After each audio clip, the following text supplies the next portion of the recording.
할렐루야. 문자 공지로 다들 소식 들으셨겠지만 사형 승인을 받았습니다. 먼저 하나님께 감사의 영광의 박수를 올렸으면 좋겠습니다. 개인적으로 그동안 밤에 잠을 못 자고 새벽에 깼었는데 어제 정말 푹 잔 것 같습니다. 눈 뜨니까 6시더라고요. 보통 눈 떴을 때 한 3시, 4시 이랬었는데 정말 하나하나 순적하게 잘 이뤄가기를 소망합니다. 감사하게도 어제 가구가 들어왔을 때도 계속 비가 온다고 했는데 비도 안 왔고요. 또 우리가 이사하는 날 15일도 비가 안 오고 16일부터 또 비가 온다는 소식이 있고 순적하게 다 하나하나가 잘 끝까지 잘 이뤄갈 수 있도록 함께 계속해서 기도해 주시기를 바랍니다. 이곳에서 마지막 수요 부흥 예배인데요. 다음 주는 여러분이 보지도 듣지도 못한 새로운 땅에서 예배를 드리게 될 것입니다. 말씀 들어가기 전에 서로를 한번 축복했으면 좋겠습니다. 이렇게 함께 모여서 이 자리에서 예배 드린다는 그 자체가 정말 아름답고 소중한 사실이라는 것 우리가 함께 기억했으면 좋겠습니다. 옆에 계신 분들을 바라보면서 이렇게 한번 고백해 볼까요? 진심으로 사랑합니다. 주님 안에서 사랑합니다. 이 사랑한다는 말을 많이 하면은 이게 오히려 더 너무 식상해져서 너무 흔한 말처럼 상투적인 게 되는 게 아니냐라고 말씀하시는 분들도 계시더라고요. 그런데 이 사랑한다라는 말을 계속 한번 해보면 정말 그 사랑한다는 말이 언젠가 가슴에 쿵 하고 와 닿을 때가 있습니다. 가슴을 울리죠. 그것이 사랑의 힘입니다. 자주 반복해서 들으면은 이게 처음엔 건성이라고 생각되지만 더 자주 들으면 정말 그 진심이 느껴지게 됩니다. 그러니 사랑하는 성도 여러분, 이 사랑합니다라는 고백을 더욱 자주 고백하시기를 바랍니다. 더 자주 말씀하시고 사랑한다는 말을 더 많이 하십시오. 흔히들 경상도 남자가 3마디밖에 못한다고 하는데 사랑한다는 말 못한다고, 그냥 사랑한다는 말을 많이 할수록 그 사랑이 더욱더 깊어가는 줄 믿습니다. 혹시 미국 목사님 중에 프란시스 첸 목사님 혹시 기억나세요? 머리 이렇게 다 머리빨 없는 그 목사님이 설교에 되게 열정적으로 설교를 하시잖아요. 영어로 막 말씀하시는데 영어 되게 쉬워요. 되게 간단한 영어를 사용합니다. God loves you 그러면서 Oh my God, Almighty God, God loves you. Do you know that? 이렇게 막 얘기를 해요. 그럼 정말 그 사랑이 정말로 막 진심으로 전해지는 게 막 느껴집니다. 그 목사님의 간증을 들으면 그 목사님께서는 실제로 그 사랑을 가족들과 또 주위 이웃들과 교회 성도들과 실천하면서 살아가는 모습을 정말 설교 하나하나 곳곳에서 이렇게 우리는 찾아볼 수 있습니다. 너무나 하나님의 사랑에 대해서 잘 표현하고 있죠. 오늘 본문에도 그렇게 하나님의 사랑을 잘 이해한 인물에 대해서 기록하고 있는데요. 바로 요나입니다. 흔히 우리가 알고 있는 것처럼 요나서는 니느웨를 향한 구원의 메시지라고 이야기를 하죠. 하지만 요나서에서 정말 말하고자 하는 것은 단지 그 겉으로 드러난 니느웨의 구원보다는 더 깊고 더 진실한 하나님의 사랑 이야기를 담고 있습니다. 그리고 그 사랑의 마음이 오늘 우리가 읽은 이 본문 말씀에 잘 기록되어 있는데요. 오늘 본문 말씀을 함께 살펴보도록 하겠습니다. 먼저 1절 말씀을 다시 한번 같이 읽어볼게요. 1절 말씀입니다. 시작.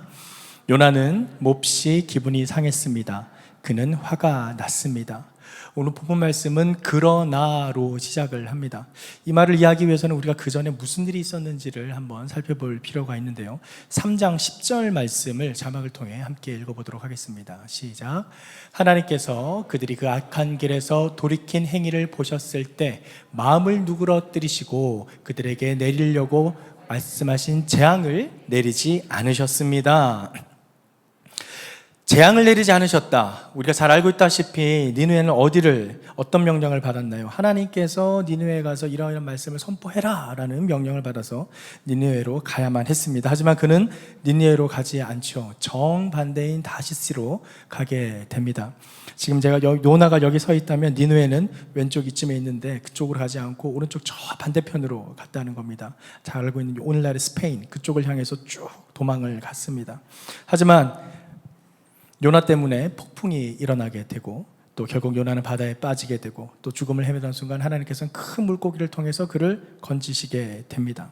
그리고 다시 묵지에 올라왔을 때 요나는 두 번째 하나님의 명령을 듣게 됩니다. 그리고 요나는 하나님의 말씀을 선포하러 니느웨로 들어가죠. 하지만 그 선포한 내용에는 진정성이 전혀 없었습니다. 성경에 기록된 내용을 보면 니느웨는 걸어서 그 성을 지나가는 데만도 3일의 시간이 걸리는 아주 큰 성읍입니다. 그런데 요나는 그 큰 성읍에서 단 하루만 한마디의 선포만 하고 끝냅니다. 아주 건성으로 얘기를 한 거죠. 지나가는 사람들 보면서 뭐 고개를 이렇게 흔들면서 그냥 회개해라, 회개해라, 아주 그냥 속삭이듯이 얘기했으리라 축축됩니다. 구원받기 싫었던, 그 사람들이 구원받기를 싫었던 것입니다. 그렇게 했던 요나, 그런데도 얼마나 큰 놀라운 기적이 일어났는지 모릅니다. 너무나 큰 기적이 일어나죠. 건성으로 던진 그 회개의 선포를 들은 니느웨 백성들이 회개를 합니다. 왕을 포함해서 사람뿐만 아니라 모든 가축들까지도 금식을 선포하고 회개 기도를 드립니다. 이게 얼마나 놀라운 영적 부흥입니까? 정말 기가 막힌 일이 벌어진 거죠. 정말 상상도 할 수 없는 일이 일어난 것입니다. 하나님을 전혀 믿지 않고 다른 우상신을 믿는 이방인들에게서 일어난 회개의 역사입니다. 니느웨는 우리가 잘 아는 것처럼 당시 아시리아의 수도였습니다. 아시리아는 이스라엘 백성을 괴롭히고 약탈하고 정말 원수 같은 민족이죠. 그런 이방인들이 지금 회개를 하고 있는 것입니다. 만약에 여러분들이 전도를 했는데 그 전도한 사람이 회개를 하고 하나님을 믿으면 어떻나요? 얼마나 기쁘겠습니까? 딱 전도를 하자마자 그 사람이 영접을 하고 하나님을 받아들인다. 그 열매가 눈앞에 나타났을 때 얼마나 감동스러운가요? 정말 기쁠 겁니다. 더군다나 하나님을 몰랐던 사람이 정말 계속해서 꾸준히 기도했는데 믿지 않았던 그 사람이 전도를 했는데 하나님을 믿었다.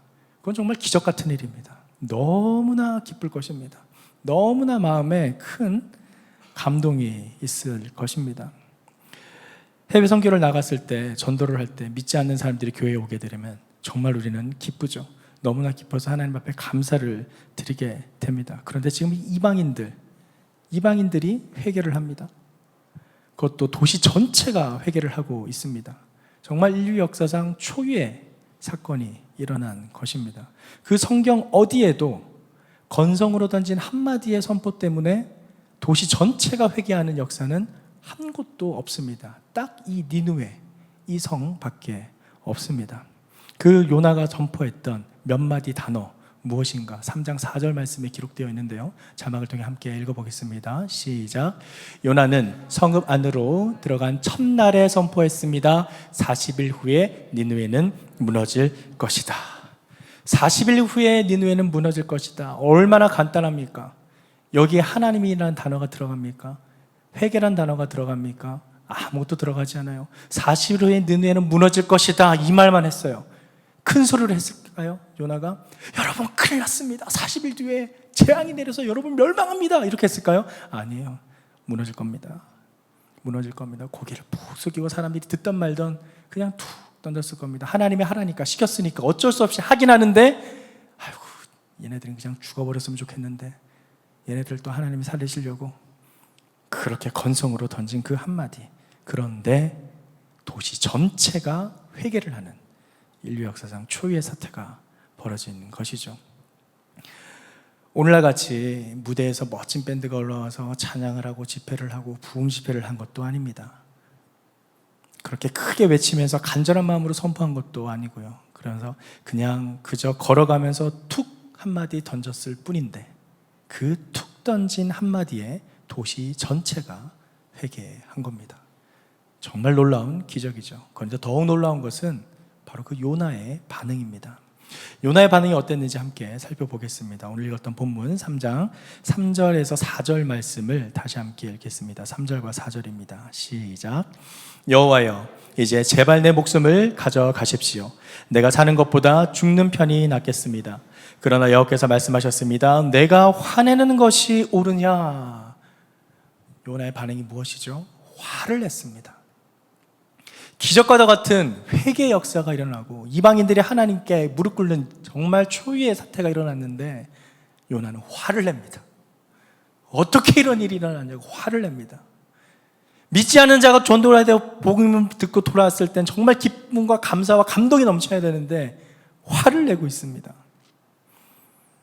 어떻게 이렇게 화를 낼까요?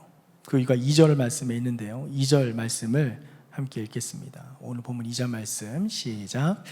그는 여호와께 기도했습니다. 여호와여, 이것이 내가 고향에 있을 때 내가 말씀드린 것이 아닙니까? 이래서 내가 서둘러 다시스로 도망간 것입니다. 주께서는 은혜롭고 동정심이 많은 하나님이시고 진노하는데 더디시고 사랑은 충만하시며 재앙을 내리는 것을 주저하신다는 것을 내가 알고 있었습니다. 하나님을 너무나 잘 이해하고 있는 요나입니다. 하나님의 마음을 너무나 잘 알고 있습니다. 그런 요나가 화를 냅니다.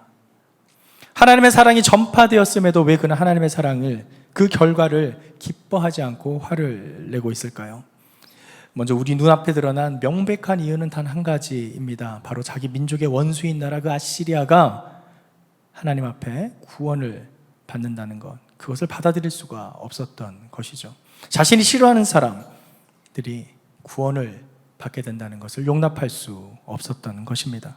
요나는 하나님을 정말 제대로 알고 있었던 겁니다. 누구든지 하나님께 진심으로 회개하고 나오면 사랑의 풍성한 하나님께서는 그를 용서하고 품어주신다는 것, 분명 받아주신다는 것, 바로 그 진리를 요나는 명확하게 알고 있었습니다. 그렇기 때문에 그는 니느웨가 회개를 하면 분명히 하나님께서 그를 또 용서해 줄 거야 라는 그것 때문에 하나님의 은혜를 받는다는 것 자체가 너무나도 싫었던 겁니다. 저들이 그 하나님의 은혜를 받게 된다고, 우리의 원수가. 그래서 그는 자신의 원수가 그렇게 하나님의 사랑을 받을까봐 회개 선포를 하기 싫었던 것이죠. 하지만 이것은 표면적인 이유입니다. 하나님의 사랑을, 또 하나님을 잘 알고 있었던 그 요나가 왜 니느웨는 사랑하지 못했는가라는 좀 더 본질적인 질문이 있습니다. 바로 요나는 하나님의 사랑에 대해 머리로는 이해를 했지만 그의 삶에서 실천은 없었다라는 사실입니다. 하나님의 사랑을 머리로는 이해했지만 손이 뻗어 나가지 않았습니다. 하나님의 사랑을 머리로는 이해했지만 내가 먼저 다가가지는 않았습니다. 하나님의 사랑을 머리로는 이해했지만 내가 먼저 말을 걸기는 싫었습니다. 하나님의 사랑을 머리로는 이해했지만 내가 먼저 하기는 싫었던 것입니다. 머리로는 완벽하게 이해하고 있었던 그 하나님의 사랑, 하지만 그의 삶 속에서는 그 사랑을 실천하는 삶은 전혀 없었다라는 것이죠. 혹시 학교를 다니셨을 때 수학 공식 외웠던 거 기억나시나요? 대표적인 근해 공식, 원조율 기억나시나요? 2파이 R 제곱. 무슨 소리냐? 네, 그 공식을 많이 외우잖아요, 저희가. 근데 그 공식을 많이 외우는 것, 이 마치 성경 말씀 외우는 것도 비슷합니다. 공식을 많이 외웠어요. 그런데 그 공식을 외운다고 해서 수학 문제 100점을 받나요? 아닙니다. 왜 그렇죠? 공식을 활용을 해야 돼요. 문제마다 그 공식을 써먹는 방법이 다 다릅니다. 수학 강사님분이 계셔서 제가 말 조심해야 되는데, 아무리 공식을 잘 외우고 있다 하더라도 문제마다 요구하는 그 출제 경향에 따라서, 그 문제 수준에 따라서 그 공식을 어떻게 활용하고 적용하는지가 다 다릅니다. 공식만 외운다고 해서 수학 문제의 답이 풀려진다는 게 아니라는 거죠. 성경 말씀도 마찬가지입니다.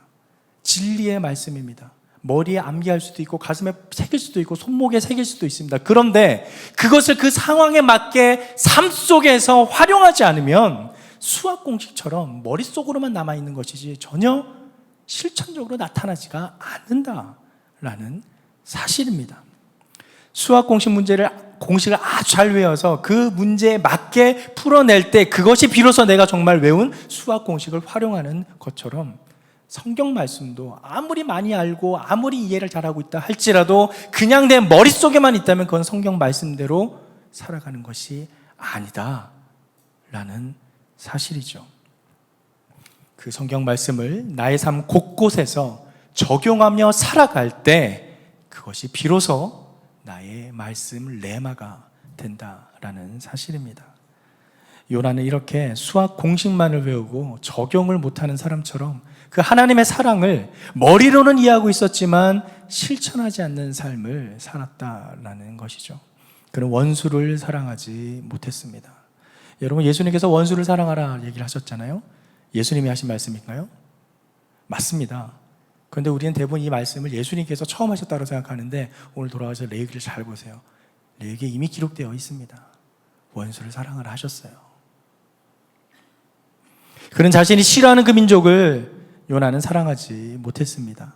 나 자신을 향한 하나님의 그 사랑, 그 은혜는 알고 있었고, 또 그 하나님의 말씀이 진리라는 것을 알고 있었지만, 온 민족을 향하신, 세계 열방을 향하신 하나님의 사랑에 대해서는 그는 알지 못했던 것입니다. 그런데 여기서 한 가지 질문이 생깁니다. 그 요나는 왜 원수를 사랑하지 못했을까? 왜 그는 머리로는 하나님의 사랑을 잘 이해하고 알고 있었으면서도 왜 삶 속에서는 실천을 하지 못했는가? 저는 말씀을 묵상하면서 그 원인을 요나서 1장 1절에서 찾아보았습니다. 요나서 1장 1절 말씀을 다 같이 함께 자막을 통해 읽겠습니다. 시작. 여호와의 말씀이 아밋대의 아들 요나에게 임해 말씀하셨습니다. 아밋대의 아들 요나에게 임했다라고 합니다. 요나라는 이름은 비둘기라는 뜻을 가지고 있습니다. 우리가 아는 것처럼 비둘기는 온유와 순결을 상징하죠. 그러면 우리는 이 이름만으로도 그의 인품을 들여다 볼 수 있습니다. 그리고 요나의 아버지는 아밋대라고 합니다. 이 아밋대는 아미타이라는 단어의 그 진실, 진리라는 히브리어인데요. 이 진실, 진리라는 히브리 아만에서 파생된 단어입니다. 이 아만은 진실한 사람 또는 진리의 아버지라는 뜻입니다. 이 아밋대가 그러한 뜻을 지니고 있습니다. 진실한 사람, 진리의 아버지. 자, 그렇다면 이 이름만 딱 보면 이 요나가 얼마나 훌륭한 신앙의 가문에서 좋은 교육을 받고 성장했는지를 우리는 알 수 있죠. 정말 신앙의 교육을 훌륭히 받았음에 틀림없습니다. 제대로 된 하나님의 가정에서, 믿는 가정에서 성장을 했습니다. 지금도 정통 유대인들은 아이들이 글을 깨우치게 하는데 구약 성경을 암송하게 합니다. 그래서 그들의 교육은 우리가 생각하는 것 이상으로 구약 성경에 기초를 두고 있습니다. 거의 모세오경을 달달달달 외운다고 할 수 있죠. 요즘 하브루타라고 하면서 우리 막 교육에 이렇게 접목하는 그런 분들이 계신데, 그 하브루타가 가능하려면, 이건 좀 제 개인적인 의견이지만 아빠가 집에 있어야 됩니다. 중심이 아빠여야 됩니다. 하브루타의 핵심은 아빠입니다. 아빠가 자녀에게 직접 이렇게 가르치는. 그래서 성경을 읽을 때도 아주 큰 소리로 같이 읽습니다. 아빠하고. 유대인 교회는 그 방식이 그렇습니다. 근데 지금 우리 교회, 우리나라에 지금 하브루타가 들어왔다는 걸 알고 있는데 그 하브루타가 지금 제대로 되는지는 모르겠습니다. 아무튼 그 유대인들의 그 하브루타 교육 방식은 아버지가 자녀들에게 직접 성경 말씀을 외우게 하고 가르치는데, 거의 정말 모세오경을 달달달달 외울 정도로 그렇게 가르칩니다. 자, 그런데 그 공부 과정이 아주 엄격하게 진행되는 과정 중에 이 아밋대의 아들, 진실의 아버지, 진리의 아버지가 이 순결하고 온유한 요나에게 얼마나 열심으로 가르쳤겠습니까? 정말 특심으로 자녀에게 성경 말씀, 진리의 하나님에 대해서 하나하나 가르쳤을 것입니다. 그 아들의 이름을 온유 순결이라고 지어줄 만큼 그 강직한 아버지에게서 그는 엄격하고 또 진리의 기준에 딱 들어맞는 하나님에 대해서 배우고 자랐던 것이죠. 그렇기 때문에 그는 진리의 하나님에 대해서는 너무나도 명확하고 명백하게 알고 있었습니다. 하지만 그는 은혜의 하나님에 대해서는 삶 가운데 큰 체험이 없었던 것입니다. 분명 하나님은 진리의 하나님이 맞습니다. 그 진리를 기준으로 하나님께서는 상을 주시고 또 벌을 주십니다. 하지만 동시에 하나님은 은혜의 하나님이십니다. 벌을 받아 마땅한 우리 인간들, 죽어 마땅한 우리 인간들을 위해 하나님께서는 독생자 예수 그리스도를 이 땅에 보내서 죽일 만큼 우리를 사랑하셨습니다. 바로 그 사랑의 하나님이십니다. 하나님은 진리와 은혜의 모습을 모두 다 가지고 있는 사랑의 하나님이신 거죠. 그런데 요나는 그것을 몰랐습니다. 그는 진리의 하나님에 대해서 아버지, 아미떼의 아버지에게서부터 받은 진리의 하나님에 대해서 너무나 잘 알고 있었지만 그 사랑의 하나님에 대해서는 깊은 이해가 없었던 것입니다. 혹여 요나에게 아버지로부터 받은 상처가 있었을 수도 있습니다. 진실한 사람, 그 진리의 아버지 아미떼의 아들이었기 때문에 요나 또한 그 진리의 기준에 맞게 살아야 했을 것입니다. 그 이름을 위해서 그는 자신의 마음에 진심으로 와닿지 않더라도 아버지의 말씀에 순종했어야 됐을 것이고, 이성적으로 옳다고 하는 일은 반드시 해야만 했을 것입니다. 자신의 가슴에 와닿지 않아도 이성적으로 이해되는 방향대로 삶을 살아야만 했을 것입니다. 그러한 요나에게 이스라엘을 괴롭히는 아시리아는 당연히 죽어 마땅한 원수라고 받아들이는 것은 그의 성장 과정에서 마땅한 결과라고 할 수 있죠. 아시리아는 사랑의 대상이 아니라 원수의 대상, 복수의 대상인 것입니다. 그들에게 진리의 잣대로 벌을 내려야 하는 것이 요나에게는 마땅했던 것, 그것이 바로 요나의 아미떼의 아들이라는 그 이름에서 우리가 생각해 볼 수 있습니다. 하나님의 사랑을 머리로는 이해했지만 가슴으로 다가오지는 않는 그 사랑, 그것이 바로 요나가 알고 있었던 하나님의 모습이었습니다. 그래서 그는 하나님을 완벽하게 이해하고 있다라고 생각했음에도 불구하고 하나님의 명령에 어쩔 수 없이 순종을 해야 했음에도 그는 억지로 니느웨에 가서 하나님의 말씀을 선포하고 결국에는 화를 내고 있는 것이죠. 요나는 그렇게 머리로만 하나님의 사랑을 이해했지 가슴으로, 삶에서의 실천으로는 전혀 이해하지 못했다라는 사실입니다. 그런데 바로 그랬던 그에게 오늘 본문에서처럼 하나님께서는 박널쿨을 예비하심으로 요나의 마음이 돌아오길 바라셨습니다. 그리고 하나님의 그 사랑을 이렇게 말씀하시는데요, 11절 말씀을 함께 읽겠습니다. 마지막 11절 말씀입니다. 시작.